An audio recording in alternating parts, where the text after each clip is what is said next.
This conference will now be recorded. There you go. All right, good afternoon, everyone. Today is Wednesday, August 5th, and this is your weekly update. And I don't really have too much to talk to you about, but first of all, I wanted to just say thank you for your support over this past weekend.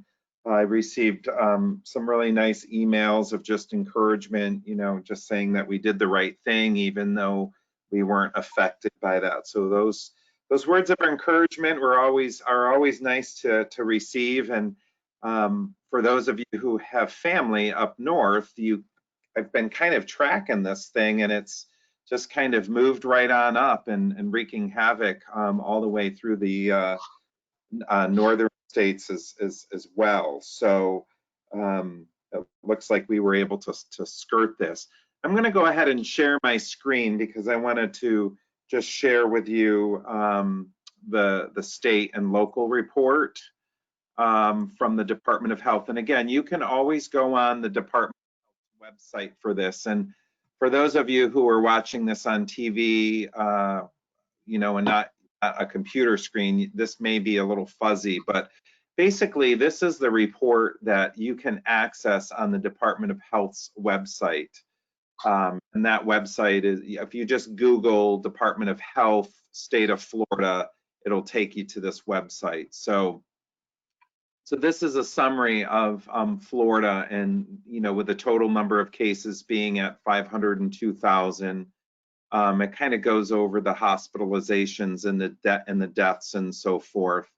The percent positive, which I thought was good here, we're starting to see it kind of come down a little bit. We're seeing 10.9, 10.8. We really want to get below the 10% mark, and then close your eyes because I don't want to bug you out here, but I'm going to get to Martin County's specifics, statistics. So the Department of Health's website gives the total state of Florida, and then it breaks it down into the various counties.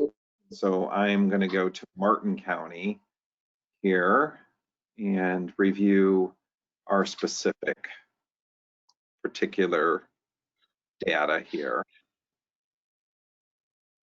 So I'm in the H's, J's, L's. It's a lot of data here. We're there, we're almost there.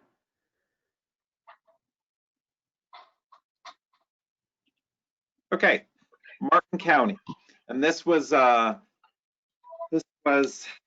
through August 4th of 2020. So in Martin County, we had a total of 3,600 cases with a total number of deaths being, looks like 84. What I wanted to share with you is the percent positive here too. You can see on August 4th, the percent positive was 11.2. Now you go back to the 3rd, the 2nd, and the 1st, testing had declined, so it was showing about a 4 to 5% positive here. So again, this is part of our gating criteria. So we're just, we're monitoring that and watching that to make decisions as to, what we can do here at the community. So anyways, so with that, we are constantly thinking about things that we can do to keep you engaged and make you feel like we're moving into something a little bit more normal. So Phyllis and I were talking, and she's going to be sending out at the end of this week in the weekly newsletter. We have agreed to open up bocce ball, putting and chipping, billiards, and then the shuffleboard. So that will start next Monday. So she'll be putting that out in the newsletter on Friday.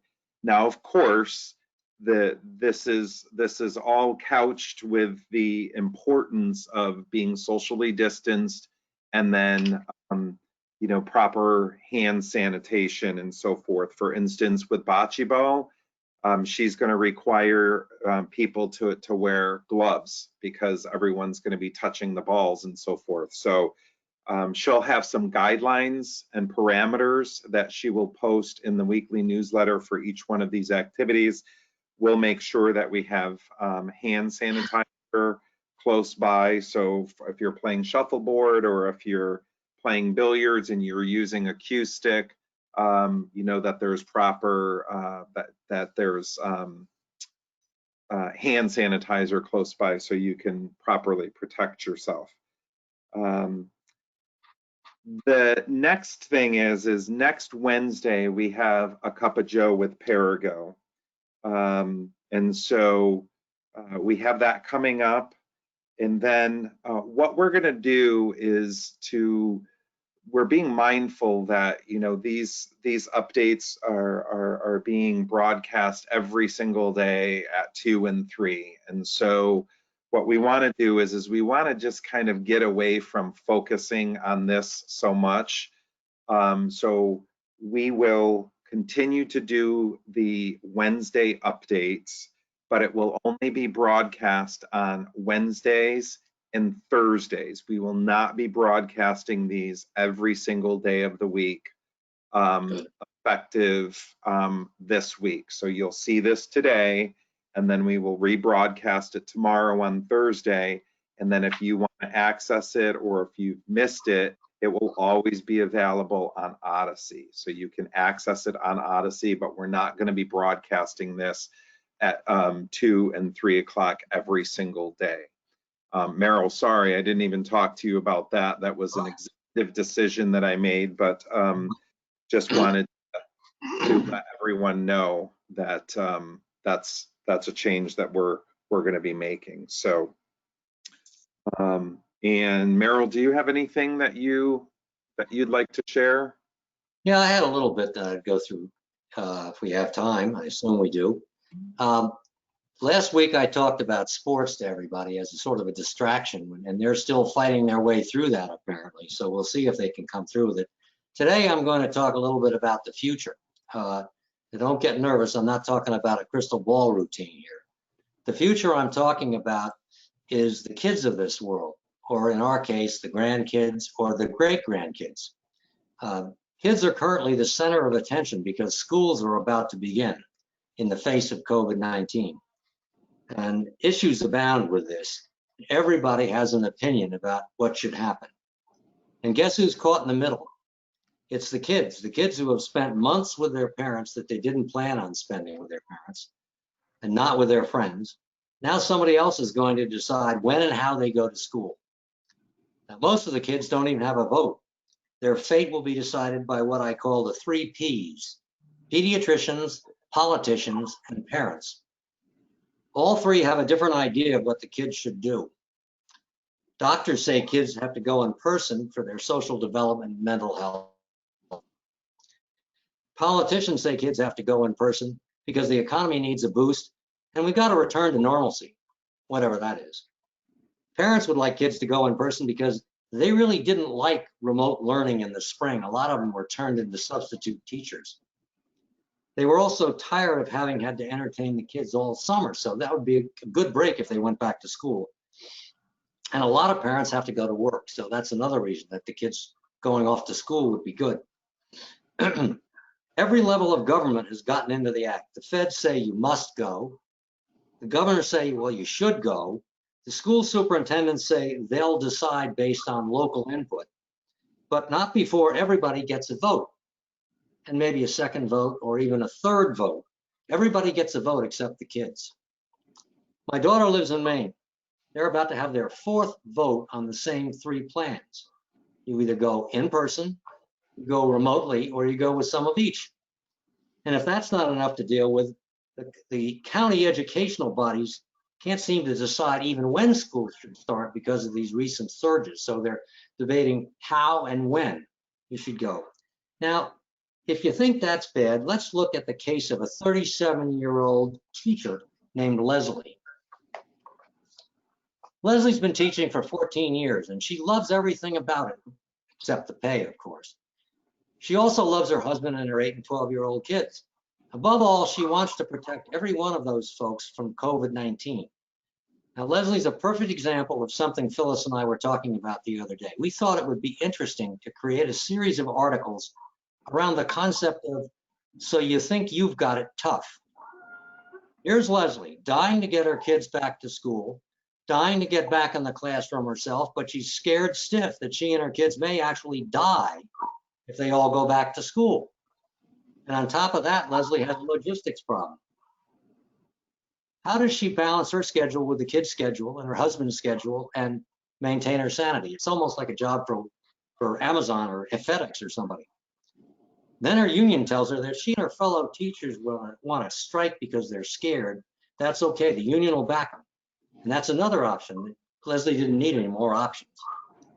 Whoever said this adult business was so great, Leslie would probably trade the whole kit and caboodle in to be a teenager again, even if she had to deal with those boys. Leslie, of course, is make-believe. But right now, there are real people trying to cope with this barrel of issues. Now, don't get me wrong, we've had months of restrictions and isolation and frankly, a fair amount of boredom along the way. But if you think you've got it tough, think about trading places with Leslie. Maybe Phyllis and I should go ahead and create the series we talked about. My guess is there are a lot of residents here who have faced far more difficult situations than the one we're facing right now. So think about that as we work our way toward the inevitable, hopeful vaccine, which is the light at the end of the tunnel. And by the way, stay tuned because you may see some of those articles coming out pretty soon. That's what I have to say today about kids and how they have it versus how we have it. I love it, Merrill. Thank you for sharing that story. You know, my brother is in education in New York, and was just having this conversation with him about what it will look like when he returns to school, and they can't seem to give them any sort of concrete plan even at this point too. So it does make it pretty difficult for people to plan for their lives and so forth. And you know, the kids, just the unknown. It occurred to me that I did not give you a community update, and I'm happy to tell you that, and I think I've previously told you, we have 4 people who, 1 resident and then 3 employees who remain COVID positive. But what we're learning is that the CDC has actually just, well, back on July 17th, they've given some guidance that for employees who are asymptomatic, so no symptoms, they can return to work after 10 days from their last symptom. So the CDC is recommending that, actually requiring healthcare professionals and employers to not test their employees as a follow-up, because what's happening, what they're finding is that people's tests are conclusive. Because they're still shedding the virus, but they're not infectious. Their tests are coming back as being inconclusive. So we're looking further into that, the CDC's guidelines and recommendations. But my point in sharing this with you is that I'm happy to report that we only have 3 employees out and 1 resident, and we are very close to recovering all 4 of those individuals. And so what that means is that we would be a fully recovered community. So that is the good news for today. So anyways, that's all we have from here at the Stay at Home Lounge, and wish you all the best. Just as a reminder, Mary Beth is, her last day is next Monday. Pam is her replacement, and Pam is doing a great job. She's got a great smile, and I've talked to her every day, and one of the things that she consistently says is that she wants to do the best job for the residents. And so I just, with that response and that commitment, I know that she will do a great job, because it just speaks to her desire and her commitment to our community already. So, so Mary Beth's last day will be on Monday. And we've talked about doing a party for Mary Beth, but in lieu of that, I would just send her a card or call her. You know, I don't feel like we can properly have a party or a send off for her because of the whole social distancing. But come down, get some ice cream, and just stop by and wish her well. I know that she would appreciate that. So with that, I'm going to close it out and just wish you all a good rest of your day, and we'll see you around on campus. Thank you so much. Bye for now.